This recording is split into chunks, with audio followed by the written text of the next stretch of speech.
Remarks of President Joe Biden. State of the Union Address is prepared for delivery.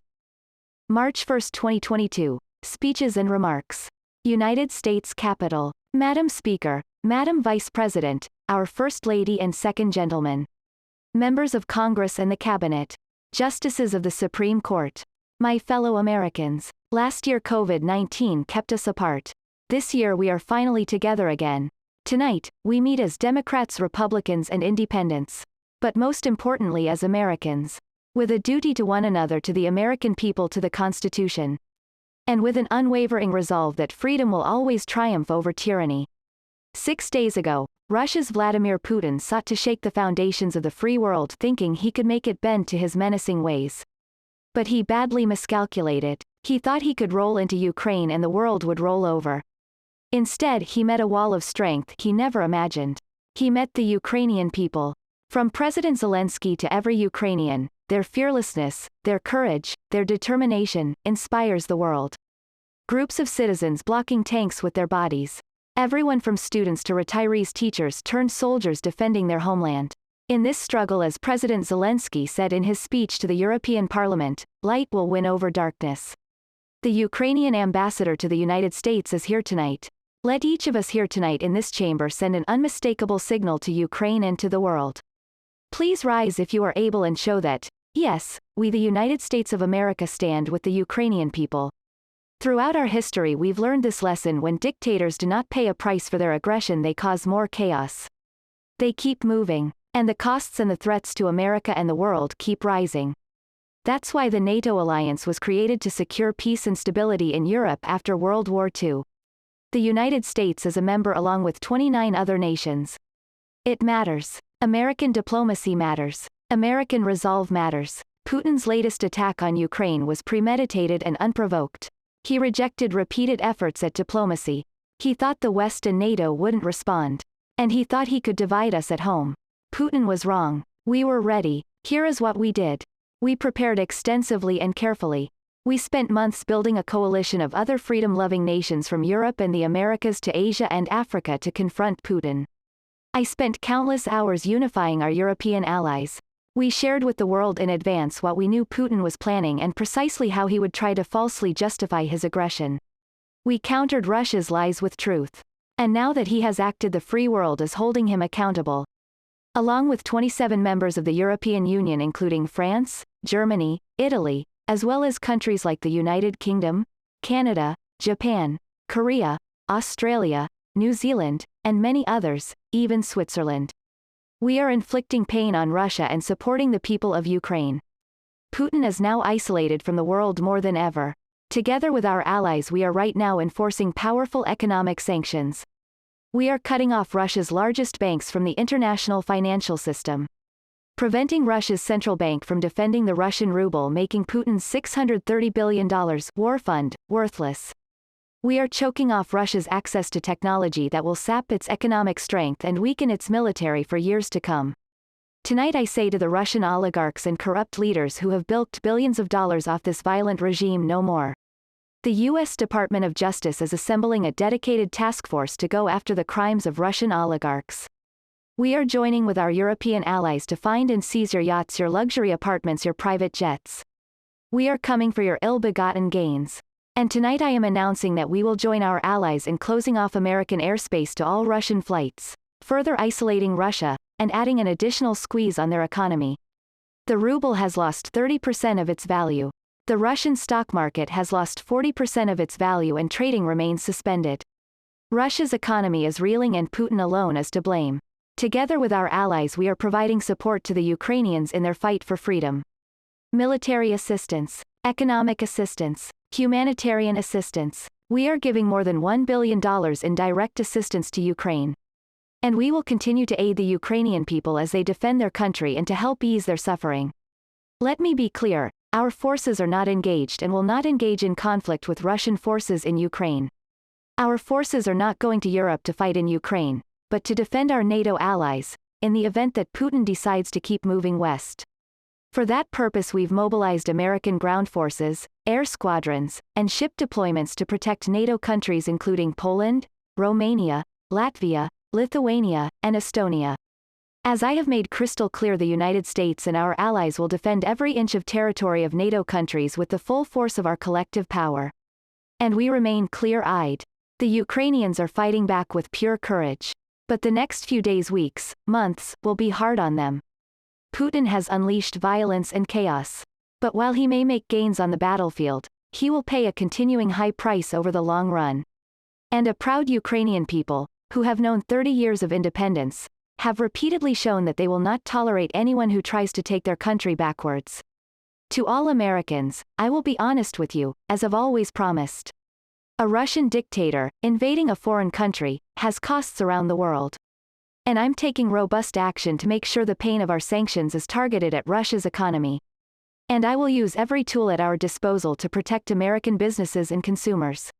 Tonight, I can announce that the United States has worked with 30 other countries to release 60 million barrels of oil from reserves around the world. America will lead that effort, releasing 30 million barrels from our own strategic petroleum reserve. And we stand ready to do more if necessary, unified with our allies. These steps will help blunt gas prices here at home. And I know the news about what's happening can seem alarming. But I want you to know that we are going to be okay. When the history of this era is written, Putin's war on Ukraine will have left Russia weaker and the rest of the world stronger. While it shouldn't have taken something so terrible for people around the world to see what's at stake, now everyone sees it clearly. We see the unity among leaders of nations and a more unified Europe, a more unified West.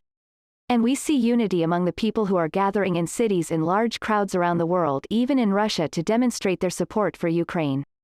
In the battle between democracy and autocracy, democracies are rising to the moment, and the world is clearly choosing the side of peace and security. This is a real test. It's going to take time.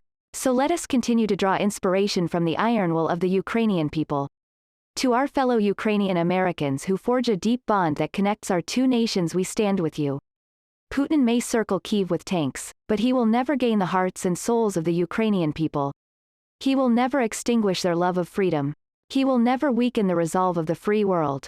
We meet tonight in an America that has lived through two of the hardest years this nation has ever faced. The pandemic has been punishing.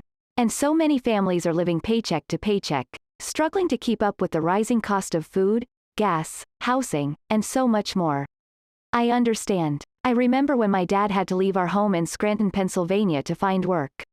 I grew up in a family where if the price of food went up, you felt it.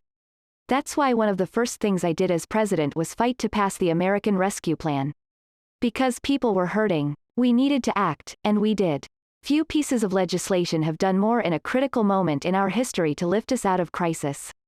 It fueled our efforts to vaccinate the nation and combat COVID-19.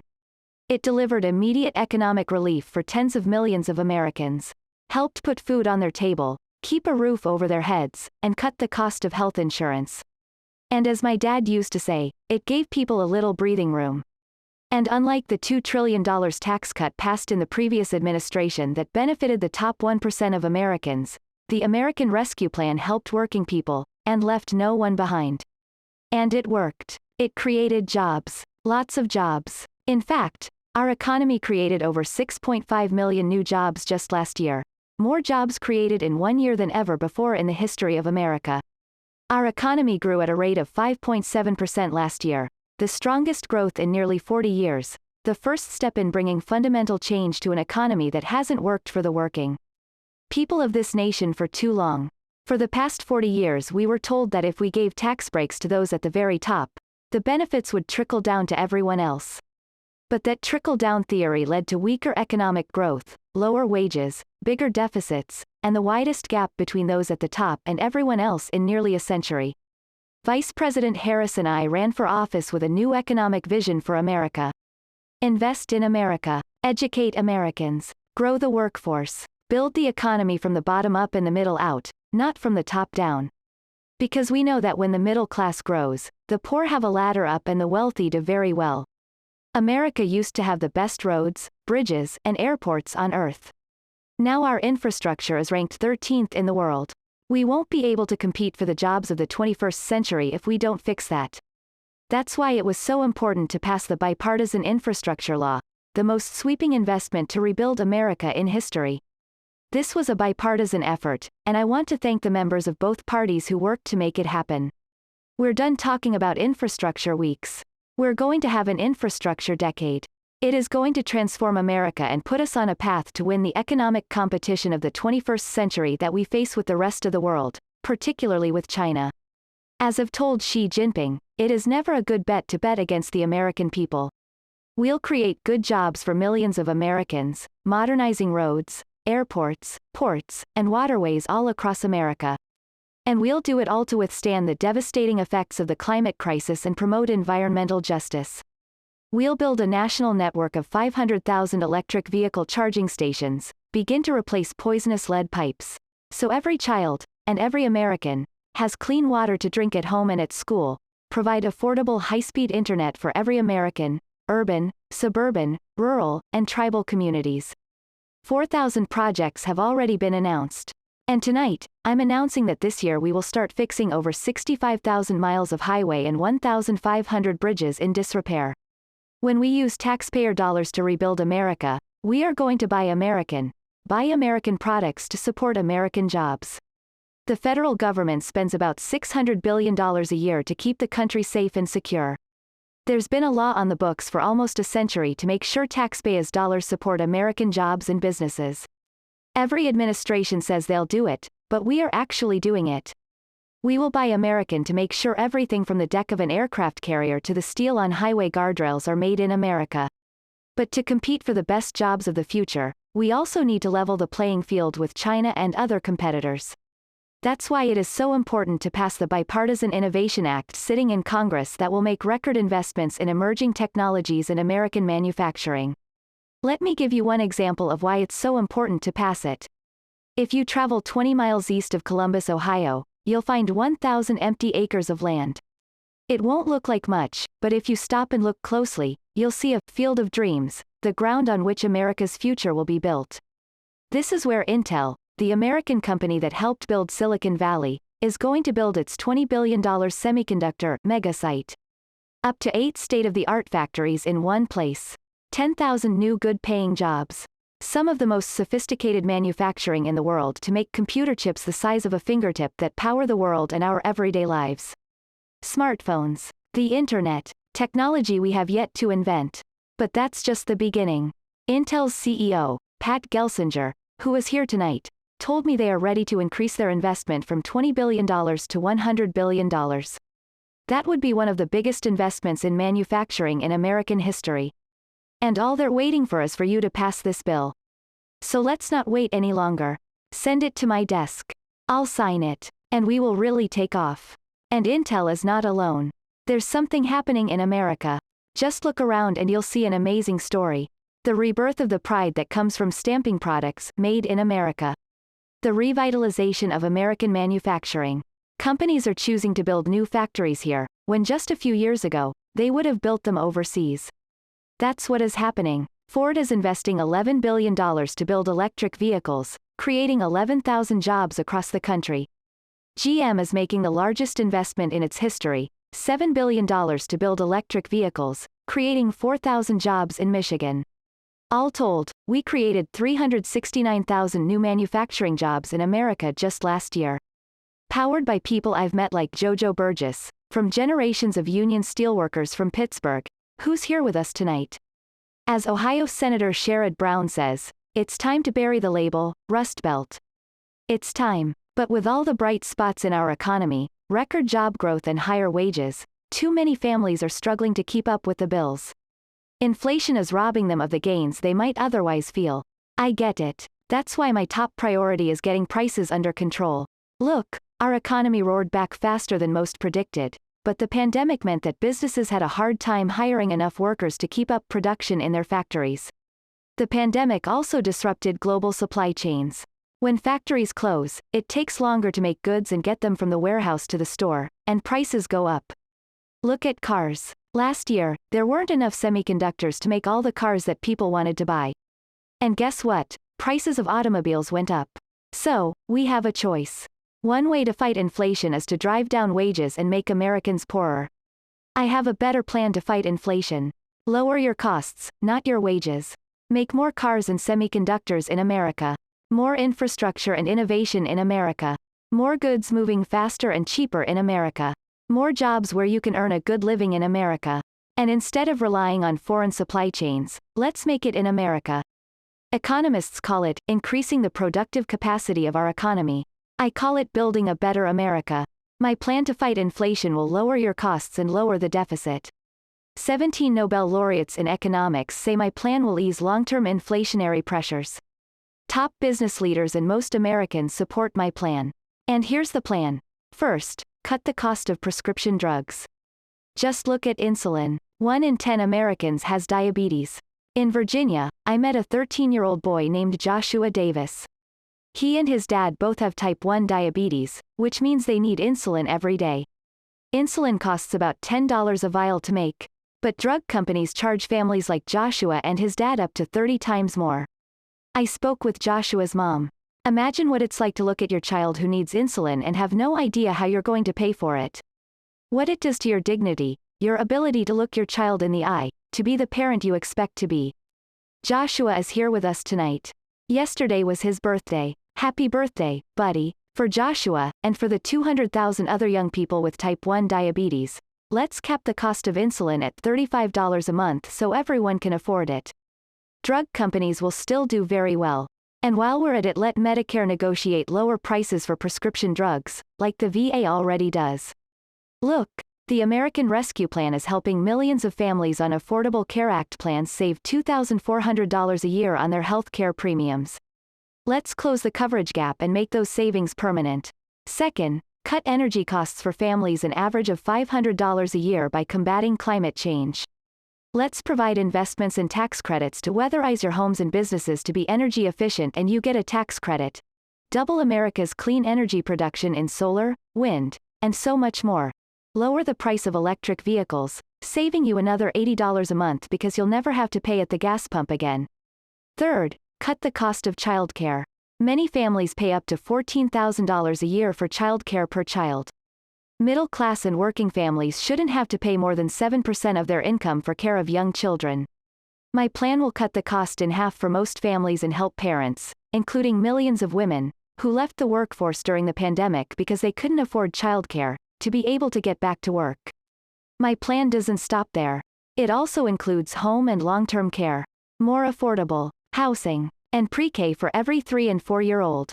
All of these will lower costs. And under my plan, nobody earning less than $400,000 a year will pay an additional penny in new taxes. Nobody. The one thing all Americans agree on is that the tax system is not fair. We have to fix it. I'm not looking to punish anyone. But let's make sure corporations and the wealthiest Americans start paying their fair share. Just last year, 55 Fortune 500 corporations earned $40 billion in profits and paid $0 in federal income tax. That's simply not fair. That's why I've proposed a 15% minimum tax rate for corporations. We got more than 130 countries to agree on a global minimum tax rate so companies can't get out of paying their taxes at home by shipping jobs and factories overseas. That's why I've proposed closing loopholes so the very wealthy don't pay a lower tax rate than a teacher or a firefighter. So that's my plan. It will grow the economy and lower costs for families. So what are we waiting for?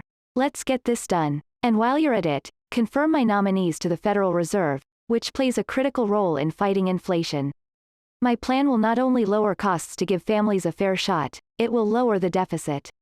The previous administration not only ballooned the deficit with tax cuts for the very wealthy and corporations, it undermined the watchdogs whose job was to keep pandemic relief funds from being wasted.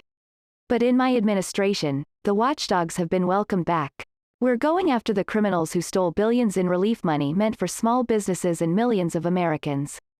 And tonight, I'm announcing that the Justice Department will name a chief prosecutor for pandemic fraud. By the end of this year, the deficit will be down to less than half what it was before I took office. The only president ever to cut the deficit by more than $1 trillion in a single year.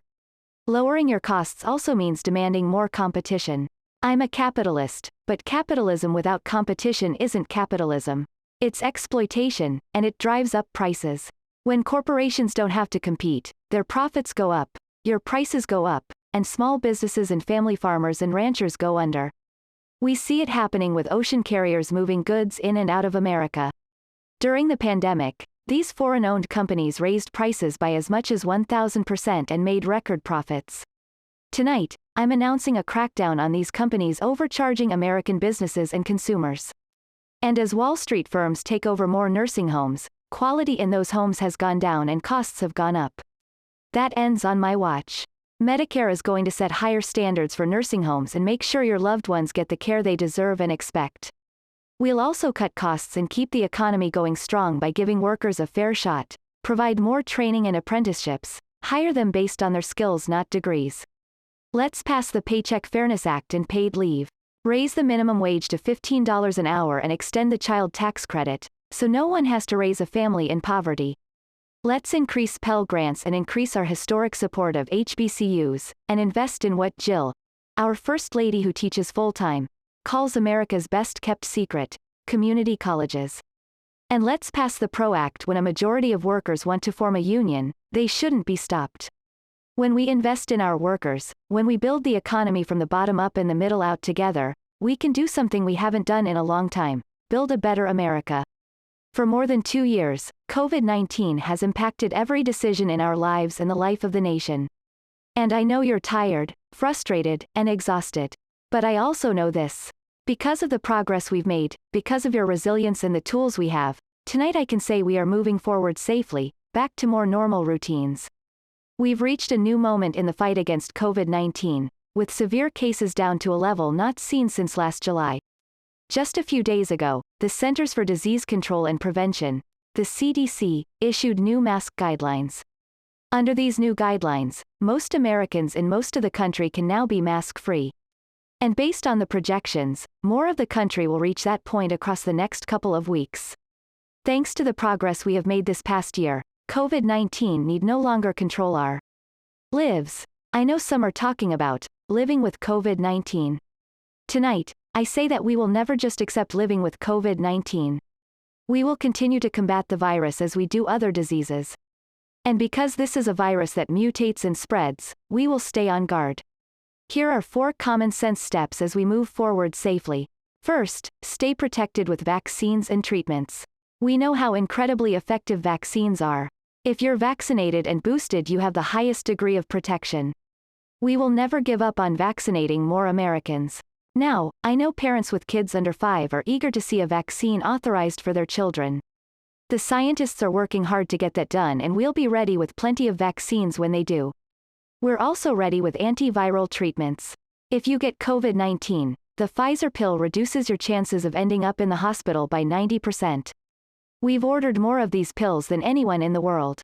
And Pfizer is working overtime to get us 1 million pills this month and more than double that next month. And we're launching the Test to Treat initiative so people can get tested at a pharmacy, and if they're positive, receive antiviral pills on the spot at no cost.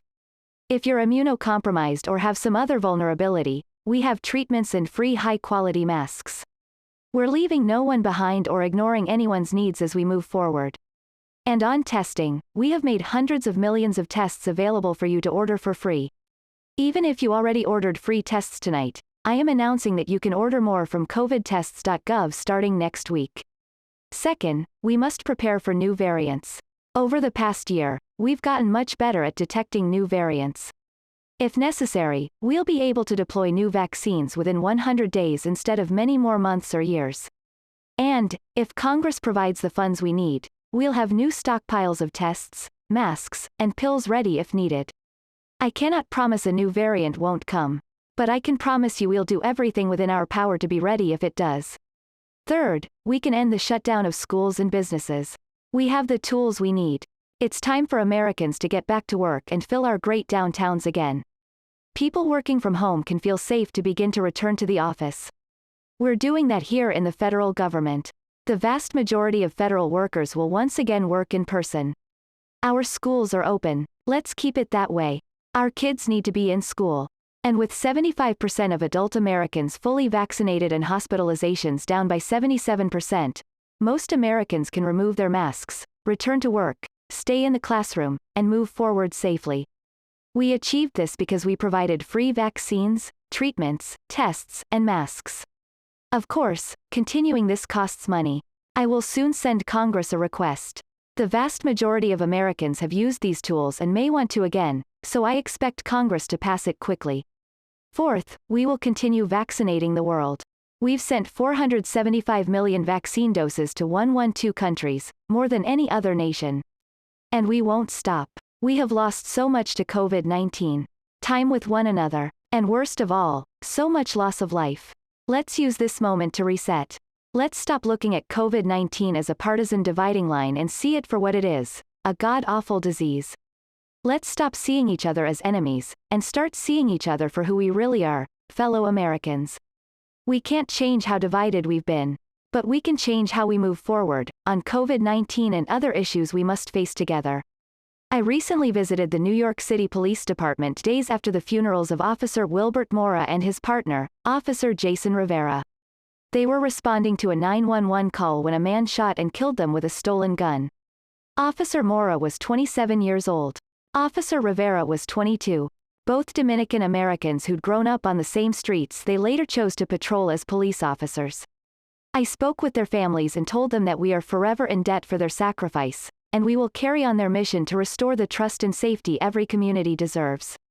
I've worked on these issues a long time. I know what works. Investing in crime prevention and community police officers who'll walk the beat, who'll know the neighborhood, and who can restore trust and safety. So let's not abandon our streets, or choose between safety and equal justice. Let's come together to protect our communities, restore trust, and hold law enforcement accountable. That's why the Justice Department required body cameras, banned chokeholds, and restricted no-knock warrants for its officers. That's why the American Rescue Plan provided $350 billion that cities, states, and counties can use to hire more police and invest in proven strategies like community violence interruption, trusted messengers breaking the cycle of violence and trauma and giving young people hope. We should all agree, the answer is not to defund the police. The answer is to fund the police with the resources and training they need to protect our communities. I ask Democrats and Republicans alike, pass my budget and keep our neighborhoods safe. And I will keep doing everything in my power to crack down on gun trafficking and ghost guns you can buy online and make at home. They have no serial numbers and can't be traced. And I ask Congress to pass proven measures to reduce gun violence. Pass universal background checks. Why should anyone on a terrorist list be able to purchase a weapon? Ban assault weapons and high-capacity magazines. Repeal the liability shield that makes gun manufacturers the only industry in America that can't be sued. These laws don't infringe on the Second Amendment. They save lives. The most fundamental right in America is the right to vote, and to have it counted. And it's under assault. In state after state, new laws have been passed, not only to suppress the vote, but to subvert entire elections. We cannot let this happen. Tonight, I call on the Senate to pass the Freedom to Vote Act. Pass the John Lewis Voting Rights Act. And while you're at it, pass the Disclose Act so Americans can know who is funding our elections. Tonight, I'd like to honor someone who has dedicated his life to serve this country. Justice Stephen Breyer, an Army veteran, constitutional scholar, and retiring Justice of the United States Supreme Court. Justice Breyer, thank you for your service. One of the most serious constitutional responsibilities a president has is nominating someone to serve on the United States Supreme Court. And I did that 4 days ago, when I nominated Circuit Court of Appeals Judge Ketanji Brown Jackson.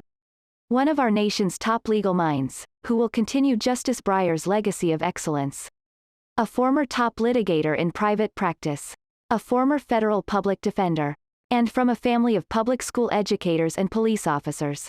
A consensus builder. Since she's been nominated, she's received a broad range of support, from the Fraternal Order of Police to former judges appointed by Democrats and Republicans. And if we are to advance liberty and justice, we need to secure the border and fix the immigration system. We can do both. At our border, we've installed new technology like cutting-edge scanners to better detect drug smuggling. We've set up joint patrols with Mexico and Guatemala to catch more human traffickers. We're putting in place dedicated immigration judges so families fleeing persecution and violence can have their cases heard faster. We're securing commitments and supporting partners in South and Central America to host more refugees and secure their own borders. We can do all this while keeping lit the torch of liberty that has led generations of immigrants to this land, my forefathers and so many of yours. Provide a pathway to citizenship for dreamers, those on temporary status, farm workers, and essential workers. Revise our laws so businesses have the workers they need and families don't wait decades to reunite. It's not only the right thing to do, it's the economically smart thing to do. That's why immigration reform is supported by everyone from labor unions to religious leaders to the U.S. Chamber of Commerce. Let's get it done once and for all.